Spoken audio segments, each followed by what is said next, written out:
sinabi nilang hindi lalabas kapag hindi daw magkakasex, hindi daw ako makukuha. So ito po, Mr. Chair, ang video po niya. Ako tod si Chloe, 15 years old. O gusto ko ka-member sa Bayanihan Services Incorporated. Karon gitawag ng Omega de Salonera. Ninawag ko atong June 2022 tungod kay usa ko sa minor nga gipugos og minjo ni Senior Aguila nga among gituohan og Ginoo. Sa akong pagkabata, 13 years old, giparisan kog 21 years old nga wala sa akong kabubuton. Pagka minjo na ako, ning handyo ko sa ginikanan nga ipabuwag ko kay dili ko ganahan pa maminjo kay gusto kog maeskwela. Pero iingog akong nanay nga kani ang kinahanglan gajud ta mo sunod kay mamay sugo sa atong Ginoo. Uwi na liko nila ay makapabuwag kung maura ag kamatajon. Mo tong nagpahila ko kasubot sa akong gibati nga ingon ana day gajud dapat ag ilang pagtuo sa Ginoo nga bisag ako nga giingon ani dapat gajud sila nga motuo kay Ginoo lagi kuno. Mo tong panahon nga gibutang ko sa bahay nilang gerents o nangutana si Just Lucky nga nakuha na ba kuno ko or nakig-sex na ba kuno og Lucky unja niingon mag Lucky nga waya pa kuno otong giingnan si Jang nga naman waya pa man ninyo kuha nga mga gagmay ra man ang inyong asawa usa pa authorized na ninyo na rapon kay inyo na mga asawa dahil panahon nga gilakan Miss Kwarto kay gusto gajud nila nga kuhaon na makasex na og Lucky unja dito nga ta hila ko unja kaingan kog ma-rape ko adto pero madjugani kay aglaki aning ko ana nga inhilak pud si Jan utana si Jag unsa ko ni Jan sa nganong way dili ko na kumusugot kung giingnan nga dili pa ko gusto maminjo ug ikaw may gusto nang mawa kay gaw gad yung gusto makahuman kog eskwela sa akong mga ginikanan nga napa dinha unta mo lugsong na mo kay di ko gusto nga magihan sang manghod ag nagihan ako. Gusto ko nga, makahuman sila giskwela. Gusto ko nga na sila grado. Gusto ko nga mag-ubanta, pero dili diya. Gusto ko nga, muari na mo na. Dili kaya na ta diya mag-uban. Muwi ka, ugmaon din na. Chloe? Sige, okay lang. Take your time. Sorry Okay lang po. Okay, salamat kaayo, Chloe. Kino-confirm mo ba na ikaw yung nasa video na ipinakita namin ngayon? Yes po, Senator. Okay. Tapos, pinaninindigan mo ba yung sinabi mo doon at yung kwentong sinabi mo doon? Opo. Okay. So, ikaw ay kinulong at pinipilit ka noon na makipagtalik. Tama ba yon? Yes po, Your Honor. Okay. Pwede mo bang i-describe yung kulungan kung saan ka ikinulong at saan ka pinipilit makipagtalik? May inutusan po kasi si Janet Ahok na isang minor ka. Sabay ko pong kinasal.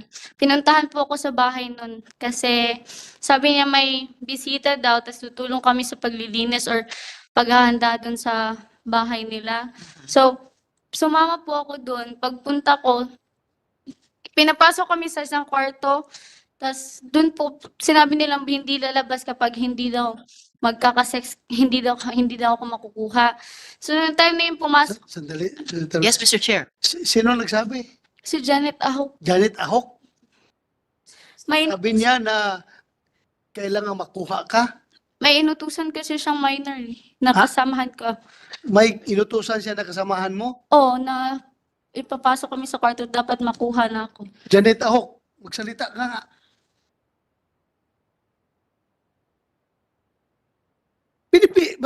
Babae ka ba? Lalaki? Babae ka, di ba? Baje, sir. O babae? Kita mo ito, 13 years old. Babae. Pinipilit mong makuha ng lalaki. Dili na tinuod, sir. Tinitinood. Wa man gani ko anang Chloe, sir, kaila. Ano? Hindi daw totoo. Sabi ni Janet Ahok. Kung hindi totoo, may panahon po nga pong pinatawag ako tapos tinanong na kung ano apelyido ko.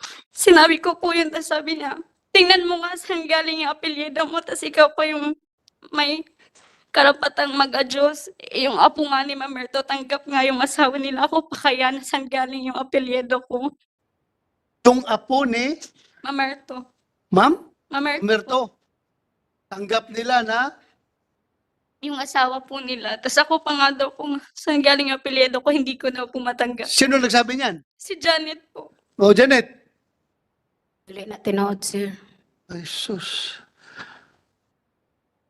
What do you think, Janet May? Bakit mo sabing hindi tinuod? Babae ito. Na 13 years old, kinasal. Anong edad mo ngayon, Chloe? 15 na po. 15 ka na. Oh. What do you think? Sige nga. Please satisfy me. Bakit siya magsinungaling? Kuya, magko sir kahibaw nga na yung mga kasal dito, sir. Wa magikasal na mo dito. Natinga na ganit ko sa mga bata, kay nga nung ingon ana ang ilang gipanulti, nga dugay naman na sila dito hinglugsong. Hindi lang ha. Very consistent ha, Janet. Hindi lang siya nagsabi sa pangalan mo, Janet Ahok. Pati pa yung lalaki na pinipilit na makipag-sex sa kinasal sa kanya, ikaw pa nagbigay ng Viagra. Bako, ko anak Sinabi mismo nung lalaki ha, sana yun, nandito ba yun? Ikaw ang nagbigay ng Viagra. So, dalawa na ito nagsasabi na involved ka sa pilitang pakipag-sex. Janet, isipin mo, may anak ka? Dili lagi na sir tinuod, sir. May anak ka ba? Naa, sir. Babae, lalaki? Bajig laki. Yung babae, how old? Mga 30 plus, Ano? saka 10 years old. 10 years. Oh, palagay natin, yung anak mo ngayon, babae na 10 years old, dating nung edad niya na 13 years old, gagawin sa kanya yung ginawa dito kay Chloe. Ano pakiramdam mo? Okay ka lang? Dili lagi na tinuod, sir. Di, tinatanong kita kung pakiramdam mo, kung okay ka lang. Okay ka lang? Ganun yung anak mo, ikakasal at isex ng maaga? Gamitin mo microphone. Eh, Hindi okay sa'yo. Pero sa ibang bata, okay ka. di rin. Senator Risa, go ahead. Salamat kaayo, Mr. Chair. So, Chloe, sa nangyaring ito sa iyo, ito ba yung nagkumbinsi sa iyo na umalis na sa kapihan? Yes po, Senator. And sa iyong pagkakaalam, ganyan din ba ang ginagawa sa ibang mga bata na pinipilit magpakasal, pinipilit mag-sex o kinukulong sa mga kwarto para gawin ang mga bagay na ito? Hindi ko po alam yung sa iba, sa akin po. Sa karanasan ko lang po. Okay. So, yung iba, hindi mo alam kung kinukulong din sa kwarto, hindi mo alam kung pinipilit din na Opo. makipagtalik. Okay.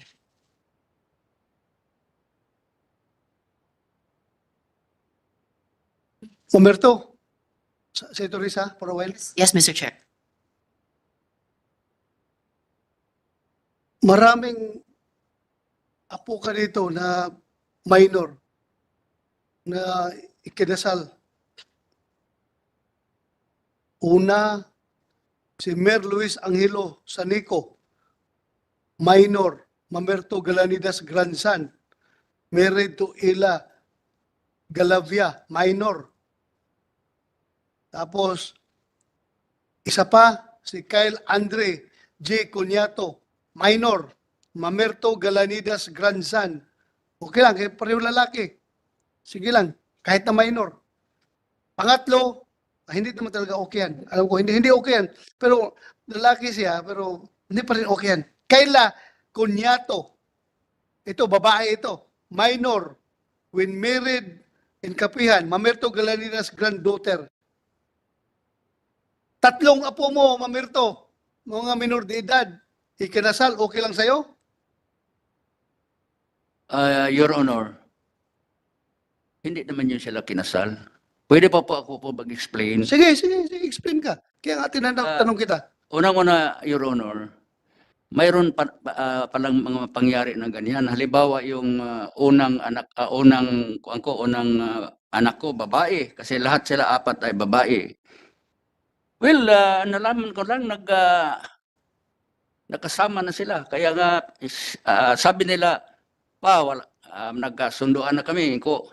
My God, ayaw kayong ipagkasal ko, kanhiya ako dito sa kor. Punta kayo ng butuan kung saan kayo. So yun nga ang unang nangyari sa anak ko. Yung bunso ko rin ganyan din. Kung magpagkasal ka mo sa butuan, wag lang dito kasi nakahiya. Do you think makasal sila? Na No, no, minor de edad yun? I am referring for... Oo. Ikaw, very clear ka na iniiwas mo si Jeren sa Kilario sa responsibilidad na pagkasal. No. Sinasabi, no, punta kay Butuan. Doon kay pakasal. No, Kasi gusto mo talagang iiwas kay Jerez yung pagpapakasal, ano? no, I'm sorry, Your Honor. Sige, go ahead. I am referring first to my children Nga, na ganyan ang nangyari. that's according to what you said. Kaya nga, yung unang anak ko at saka yung bunso ko. At yung mga apo ko dalawa, totoo niya na pag ngayon mayroon silang mga asawa, pero wala naman nagkasal sa kanila. Yun lang, nalaman ko lang na, kasi hindi naman kami ng bahay. Malayo yung bahay namin, nalaman ko lang na nagsama na sila. So anong magawa ko? Uy, do you think papaniwalain mo kami na yung mga bata na yan, ganong edad, magsasama, magkaanak, without, alam ba, without your consent, kahit No. nandoon lang sila sa loob ng SBSI, hinahayaan lang nyo mangyayari yan sa mga bata? Kaya pinagalitan namin, Your Honor. Pinagalitan. Pinagalitan ninyo. Kasi Tapos? ayaw ko mangyari, sinful yan. O, pero bakit ang daming ganong nangyari? Hindi ko, O pinagalitan ninyo? ayun ko basta sa yung apo ko, yun ang nangyari na nagsama-sama sila. Ewan ko ng So mga gusto mong maniwala ang komite na hindi mo sinasanksyon, hindi nyo sinasanksyon yung early marriages ng mga bata. Wala talagang kasalan. Samahan lang. Dulog-dulog lang diretso hanggang magkabuntis at manganak. Okay lang kayo. Yan ang kwan ninyo doon. Hindi naman okay sa akin. Kaya nga nagalit ako bakit nangyari yun. O nagalit ka, bakit naging umabot ng 3 anak mo? Apo mo na minor de edad. Hindi. Umabot ng tatlo. Your Honor, please, hindi ko sila mapigilan kung ano ang magawa nila. Hindi mo napagsabihan yung mga anak mo na parents nito mga bata na ito. Pinagsabihan ko. Kaya nga yung unang anak ko, sinasabi ko, punta kayo kung saan, huwag kayong magpaka dito kasi hindi naman maganda yan. At na-repeat naman yung mga apo ko. Kaya nga, ayaw ko mangyari yan, pero wala na akong magawa. Tingnan mo, ginamit tuloy ni Janet Ahok na example yung apo mo. Kung ayaw makipag-sex ni Chloe doon sa kanyang husband na 21 years old, na pilit na ikinasal sa kanya, sinabi so tuloy ni Janet Ahok, ito nga mga Galanida, okay lang nga, apelido nila Galanida, ikaw pa, ayaw mong pumayag, ayaw mong magpagalaw sa iyong partner. Anong klaseng mundo ito? Parang kayong hindi dumaan sa pagkabata. Katanda na ninyo, pero hindi kayo dumaan sa pagkabata na kung ikaw ganyan, 13 years old, pilit kang ipasex, kahit na lalaki ka, papayag ka. Ay, nako. Ang masabi ko lang, Your Honor, yun lang sa mga anak ko. Na Oh, ayaw ko anak yan, lang. ayaw ko yan mangyari. Yung Ayaw, sinasabi ko nga sa'yo, 3 apo mo, minor de edad, kinasal. hindi ko alam, Your Honor, kung kinasal. Basta ang- Yun na, hindi mo alam. Kanina, sabi mo, walang kasalan. Ngayon, hindi mo alam kung kinasal, ha? Hindi, Pabago-bago na yung sagot mo ngayon. Ha? hindi, ang sabi ko, Your Honor, hindi ko alam na Hindi mo alam na kinasal. kina- Kinasal ni Jerry Esquilario yung anak mo, yung apo mo. ang nalaman ko lang na nagsama na sila. Kaya pinagalitan ko yung mga parents nila. Ano ito? This is repeat ang history yung bunso ko at saka yung isa na walang pahintulot. Lalo na doon sa bundok. Yun nga ang mga bata. Samantalang nag-ensayo sila kung ano man. Alam nyo, Siguro nagkasunduan. pag palaging ganun, ha? Tingin ng mga bata doon, normal na yan sa inyo. So, you are making the abnormalities to be accepted as normal by the children in your community sa kapihan. Kasi tinutolerate ninyo eh.